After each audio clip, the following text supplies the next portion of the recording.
அன்பிற்கினவர்களே வணக்கம். ஸோ இந்த 45 days rapid revision for group and prelims அப்படின்றதுல இன்னைக்கு நம்ம டே 16ல இருக்கோம். சரிங்களா? இந்த டே 16 மார்னிங் நமக்கு தமிழ் சொசைட்டி தான் கிளாஸஸ் இருந்துச்சு. இந்த தமிழ் சொசைட்டி கிளாஸஸ்ல தந்தை பெரியார் மற்றும் அவர் உருவாக்கிய செல்ஃப் ரெஸ்பெக்ட் மூமெண்ட், சரிங்களா? ஸோ பெரியார் மற்றும் சுயமரியாதை இயக்கம், இதை பற்றி தான் நீங்கள் டிஸ்கஸ் பண்ணியிருந்தோம். ஸோ இதுக்கு ஆப்டாக இருக்கக்கூடிய 2 ப்ரீவியஸ் இயர் கொஸ்டின்ஸ், அப்போ பெரியாரோடு தொடர்புடைய 2 ப்ரீவியஸ் இயர் கொஸ்டின்ஸ், பெரியாரோடு தொடர்புடைய 2 கரண்ட் அஃபேர்ஸ் கொஸ்டின், இதை தான் இன்னைக்கு நம்ம பார்க்க போகிறோம். ஸோ இதன் தொடர்ச்சி ஒவ்வொரு நாளும் நம்ம அப்டேட் பண்ணிகிட்டே இருக்கோம் இல்லையா? காலைல கிளாஸ் எடுக்க, மத்தியானம் உட்காந்து படிக்க போகிறீங்க, ஈவினிங் டெஸ்ட் வச்சு அனுப்பிச்சிடுறோம். இதில் ப்ரீவியஸ் இயர் கொஸ்டின்ஸும் உங்களுக்கு சேர்த்து கொடுக்குறோம். ஸோ இதில் ஒரு சில கொஸ்டின்ஸ் உங்கள் பார்வைக்காக யூடியூப்ல டெய்லி நம்ம அப்லோட் பண்ணிக்கிட்டே இருக்கோம். சரிங்களா? ஸோ அப்படி இன்னைக்கு டே 16ல இருக்கிறோம். ஸோ இன்றைய பதிவில் என்னென்ன கொஸ்டின்ஸ் கேட்டிருக்கிறாங்க அப்படின்றத பார்க்கலாம். சரிங்களா? ஓகேங்க. ஸோ அப்படி இன்றைய பதினுடைய முதல் கேள்வியில் போன குரூப் 1ல கேட்ட question, find out the rightly matched pair from the following and choose the correct answer from the code given. சரிங்களா? இதில் சரியாக பொருந்தி உள்ளது எது அப்படின்னு கேட்குறாங்க. 1925, சரிங்களா, பெரியார் ஈவேரா ஸ்டார்டட் த பீரியோடிக்கல் குடியரசு. இப்போ 1925ல பெரியார் குடியரசு அப்படின்ற இதில் தொடங்கியிருக்கிறாரு அப்படின்னு சொல்கிறாங்க. இது சரியா அப்படின்னு கேட்டால் இது சரி. ஏன்னா இப்பதான் அவர் சுயமரியாதை இயக்கம் அப்படிங்கிறத உருவாக்குறாருங்க. சரிங்களா? இந்த சுயமரியாதை இயக்கத்தை 1925ல தான் உருவாக்குறாரு. இவர் உருவாக்கி இந்த சுயமரியாதை இயக்கத்தினுடைய அதிகாரப்பூர்வ இதழ் அப்படின்னா இந்த குடியரசு தான். சரிங்களா? செல்ஃப் ரெஸ்பெக்ட் மூமெண்ட் அப்படின்னு சொல்றோம், அதனுடைய அஃபீஷியல் ஜேர்னல் இதுதான். ஸோ இப்போ 25ல ஆரம்பிச்சாங்க. சரி. ஸோ அடுத்து 28ல English periodical revolt was started அப்படின்றாங்க. அதுவும் சரி. சரிங்களா? ரிவோல்ட் அப்படின்றத 1920ல உருவாக்குறாரு. அப்போ பெரியார் கிட்டத்தட்ட ஒரு 7 இதழ்கள் உருவாக்கி இருக்கிறாரு. அந்த 7 இதழ்கள்ல இந்த ரிவோல்ட் மட்டும்தான் ஆங்கிலம், மற்றது எல்லாமே தமிழ் தான். சரிங்களா? ஓகேங்க. ஸோ அடுத்தது பார்க்குறோம். 1934ல பெரியார் பப்ளிஷ்டு விடுதலை தமிழ் டெய்லி நியூஸ் பேப்பர். இந்த விடுதலை அப்படின்றது 1934 கிடையாது, 1935. ஐயா 1934ல ஒரு படிப்போமே. ஆமாங்க, 1934ல அவர் உருவாக்கியது பகுத்தறிவு அப்படின்ற இதழ். சரிங்களா? ஸோ இப்போ பகுத்தறிவு அப்படின்ற இதழ் தான் 1934ல உருவாக்குறாரு, விடுதலை கிடையாது. ஸோ அது தப்பு. சரி, விடுதலை 1935ல உருவாக்குறாரு. சரி. ஸோ அடுத்து பாருங்க, 1937ல பெரியார் தமிழ் வீக்லி பகுத்தறிவு உருவாக்கியிருக்கார் அப்படின்றாங்க. பகுத்தறிவு இப்போ தான் பார்த்தோம், 34. சரிங்களா? ஸோ இப்போ இது 2, 3, 4 இது 2 தான் தப்பா இருக்கு. இது போக ஒரு 2 இதழ்கள் கூட நமக்கு தெரிஞ்சிருக்கணும். என்ன அப்படின்னா 1933ல ஒன்று உருவாக்குறாரு. அந்த இதழோட பேரு புரட்சி. சரிங்களா? ஸோ அதுக்கப்புறம் 1970ல அவர் மறைவிற்கு முன்பாக கடைசி அவர் ஆரம்பிச்சது உண்மை அப்படின்ற இதழ். சரிங்களா? ஸோ இப்போ இதுதான் நமக்கு பெரியாரும் அவருடைய ஜேர்னல் சார்ந்து தெரிந்திருக்க வேண்டியவை. அப்போ எத்தனை கரெக்ட்னு கேட்டிருக்கிறாங்க. ஸோ 3, 4 தப்பு, 1 and 2 ஒன்லி கரெக்ட் தான் கொடுத்துருக்காங்க. சரிங்களா? ஓகேங்க, அருமை. ஸோ இன்றைய பதினுடைய அடுத்த கேள்வி நோக்கி நாம் நகர்கிறோம்.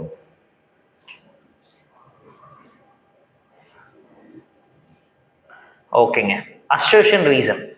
பொதுவாகவே இந்த அசர்ஷன் ரீசன்ல தான் நம்ம கொஞ்சம் கஷ்டமாவே இருக்கு இல்லைங்களா? இதை பார்க்குறப்ப தான் நம்ம கொஞ்சம் கடுப்பாகவும் இருக்கு, கஷ்டமாகவும் இருக்கு. ஏன்னா கூற்று காரணம். அப்போ இதை நம்ம என்ன பண்ணணும் அப்படின்னா ஃபர்ஸ்ட் ஸ்டேட்மெண்ட்டாகவும் செகண்ட் ஸ்டேட்மெண்ட்டாகவும் முதல்ல கன்சிடர் பண்ணணும். நல்லா புரிஞ்சுக்கணும். கூற்று காரணம்னு கேட்டாங்கன்னா இது 2யும் தனித்தனியாக ஸ்டேட்மெண்ட்டா அப்படின்றத வச்சு ஸ்டேட்மெண்ட் பேஸ்ட் கொஸ்டினா நம்ம பார்க்குறோம்.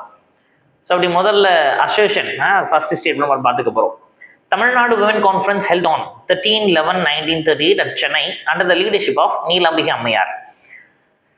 தமிழ்நாடு பெண்கள் மாநாடு அப்படிங்கிறது நவம்பர் 13ஆம் தேதி 1938ல சென்னையில் வச்சு நடந்தது. அதனுடைய தலைவியாக, அந்த கூட்டத்தின் தலைவியாக நீலாம்பிகை அம்மையார் இருந்தாங்க அப்படின்னு கொடுத்துருக்குறாங்க. அப்பட்டமா தெரியும், இது சரிதான். சரிங்களா? இந்த தேதியோட நம்ம படிச்சிருப்போம், முக்கியமான ஒரு தேதி இல்லையா? ரைட். அப்ப சரி. அடுத்து பார்க்குறோம். ரீசன், காரணம். This conference passed a resolution for the abolition of caste discrimination and the title Periyar was conferred on E.V. Ramasamy by this Tamil Nadu Women Conference. So இப்போ இந்த மாநாட்டில் அவங்க பாருங்க என்ன சொல்றாங்க அப்படின்னா, இந்த மாநாட்டில் தான் சாதிய வேற்றுமையை ஒழிப்பதற்கும் ஈவே ராமசாமிக்கு பெரியார் பட்டம் வழங்குவதற்கும் தீர்மானம் நிறைவேற்றப்பட்டது அப்படின்னு சொல்றாங்க. சரிங்களா? ரைட், இப்படி வச்சுக்கோமா. சரி. இப்போ பாருங்க, அப்போ இது ரெண்டுமே தனித்தனி ஸ்டேட்மெண்ட்டை தானே பார்க்குறோம்னு சொன்னோம். அப்போ தமிழ்நாட்டு பெண்கள் மாநாடு 13/11/1938 நவம்பர் 13ஆம் தேதி நீலாம்பிகை தலைமையில் நடைபெற்றது. கூற்று சரி. காரணம் பார்க்குறோம், இதில் தான் பெரிய ஈவே ராமசாமிக்கு பெரியார் பட்டம் கொடுக்கப்பட்டது, அதுவும் சரி. ரெண்டுமே சரினா அப்போ தான் என்ன பண்ணுறோன்னா இதை எலிமினேட் பண்ணிடுவோம். சரிங்களா, இதையும் எலிமினேட் பண்ணிடுவோம். அடுத்து இங்கே பார்க்குறோம், A is false or is ட்ரூ. அது ஏயும் ஃபால்ஸ். அப்போ எல்லாத்தையும் எலிமினேட் பண்ணிட்டா சூஸ் த பெஸ்ட். இதுதான் கிளியரா இருக்கா? வழக்கமாக இந்த கேள்விக்கு நம்ம என்ன பார்த்துருப்போம் அப்படின்னா, A is true and R is true, R is the correct explanation of A அப்படின்ட்டு தான் போட்டிருக்கும். ஆனால் அது கொடுக்கவே இல்லை. சரிங்களா, அவங்க சிம்பிளாக கொடுத்தாங்க, ரொம்ப ஈஸியாக கொடுத்துட்டாங்க. பெரியார் பற்றி 2 கொஸ்டின் கேட்டாங்க, ரெண்டுமே ரொம்ப எளிமையாக கேட்டு வச்சிருக்கிறாங்க. சரி, ஸோ இந்த மாநாட்டில் வேற என்னென்ன விஷயங்கள் நடந்தது அது தெரிஞ்சுக்கோமா? ஆக்சுவலாக நடந்தது என்ன அப்படின்னா, நடந்ததே வேற. என்ன நடந்தது பார்ப்போமா? ரைட்டுங்க.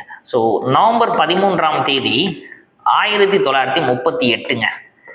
சரிங்களா, ஸோ இந்த மாநாடு நீலாம்பிகை தலைமையில் நடந்தாலும் இந்த மாநாட்டில் தர்மாம்பாள், சரிங்களா, இந்த தர்மாம்பாள் அப்படின்ற இந்த அம்மா தான் என்ன பண்றாங்கன்னா 2 பேருக்கு பட்டம் கொடுக்குறாங்க. ஒருத்தர் ஈவேரா. சரிங்களா, ஸோ இந்த ஈவேரா அப்படிங்கிறவருக்கு பெரியார் அப்படின்ற பட்டம் இந்த மாநாட்டில் வழங்கப்படுகிறது. இன்னொருத்தர் யார் அப்படின்னா எம் கே தியாகராய பாகவதர். சரிங்களா, ஸோ இவருக்கு ஏலிசை மன்னர் அப்படின்ற பட்டம் வழங்கப்படுகிறது.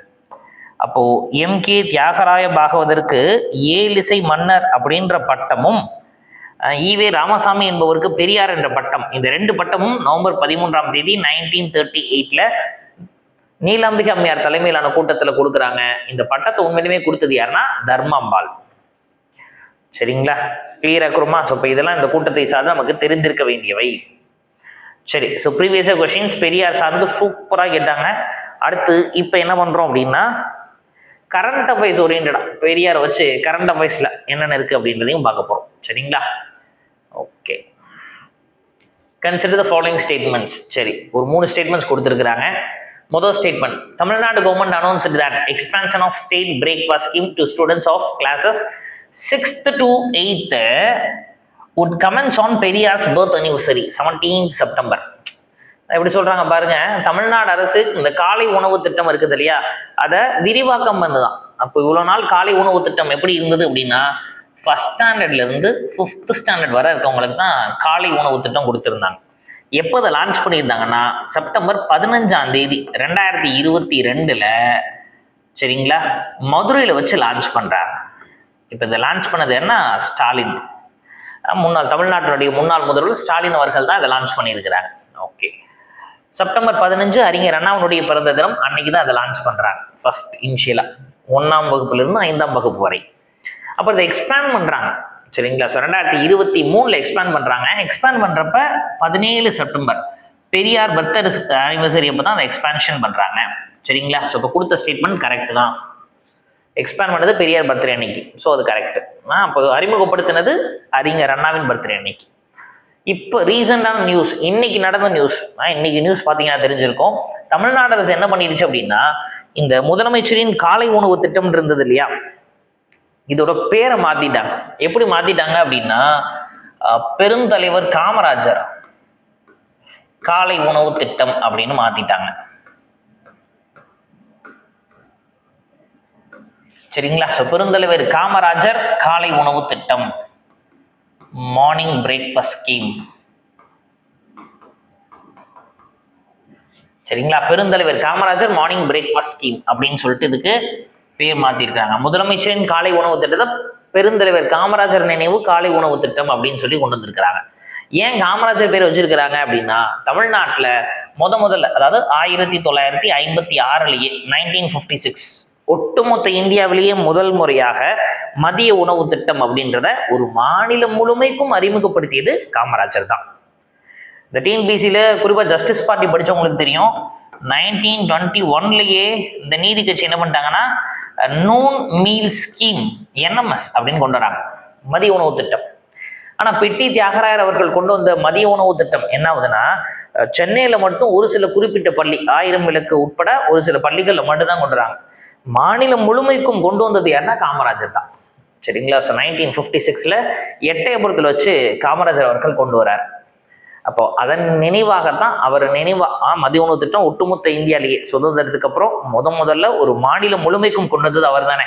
அதை ஞாபகம் வச்சுதான் இப்ப என்ன பண்ணிட்டாங்கன்னா இந்த காலை உணவு திட்டத்துக்கு அவருடைய பேர் வச்சுட்டாங்க. சரிங்களா? ஓகேங்க. இதுக்கு முன்னாடி அவர் பேர் இல்லை, ஆனா ஸ்டாலின் காலை உணவு திட்டம்னு பேர் இருந்து அதை நம்ம மாத்திருந்தா பரவாயில்ல. முதலமைச்சரின் காலை உணவு திட்டம் தான் இருந்துச்சு. இப்போ மக்களின் முதல்வர் காமராஜர் பேர் வச்சு விட்டாங்க, அவ்வளவுதான். சரியா? ஓகே. ஸோ அடுத்தது செகண்ட் ஸ்டேட்மெண்ட் பார்க்குறோம்.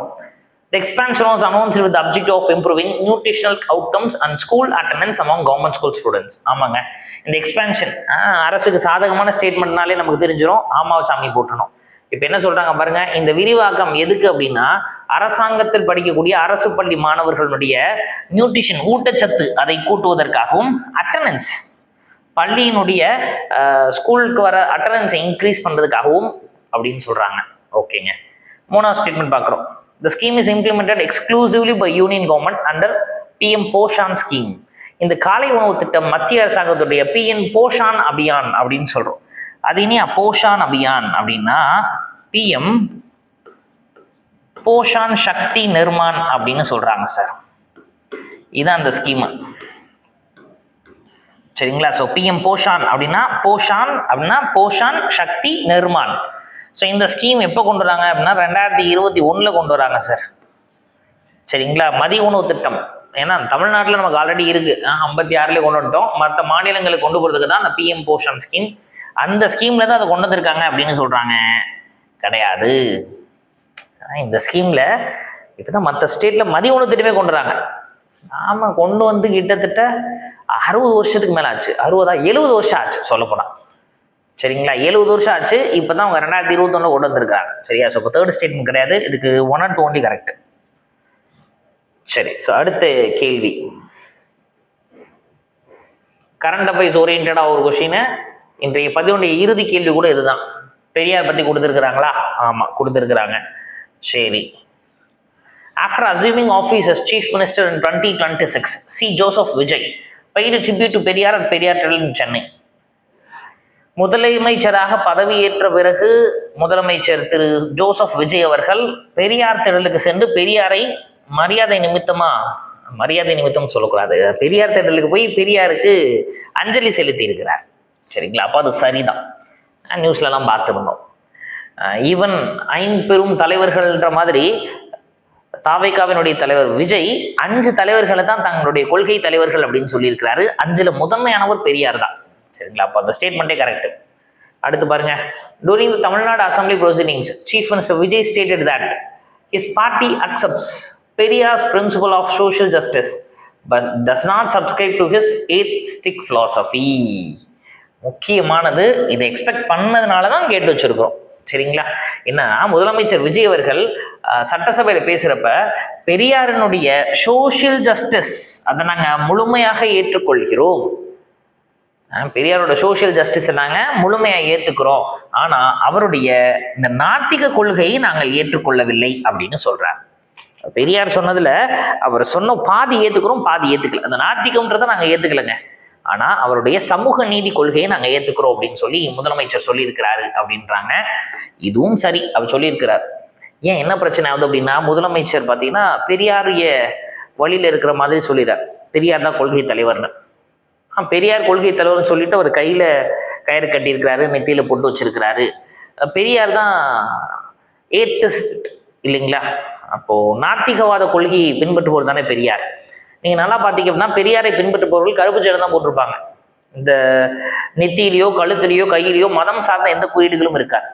ஆனா முதலமைச்சர் தங்கள் கொள்கை தலைவராக பெரியாரை சொல்லிட்டு கையிலாம் நெத்தியிலாம் மதம் சார்ந்த குறியீடுகள் இருக்குது இல்லைங்களா? சர்ச்சுக்கு போய் முழங்கால் போட்டு நடந்து போயிருக்கிறாரு, கோயிலுக்கு போய் பூஜை பண்றாரு. இதெல்லாம் பெரியாரிய கொள்கை கிடையாதுன்னு விமர்சனம் பண்றாங்க. இந்த விமர்சனுக்கு பதிலளிக்கிற விதமாகத்தான் என்ன சொல்றாருன்னா முதலமைச்சர், இங்க பெரியாரோட சமூக நீதியை நாங்க அக்செப்ட் பண்ணிக்கிறோம், ஆனா பெரியாருடைய நாத்திகவாத கொள்கையை நாங்க அக்செப்ட் பண்ணல எங்கள் கட்சி அக்செப்ட் பண்ணல அப்படின்னு சொல்லியிருந்தாங்க. சரிங்களா? ஓகேங்க, நல்லது.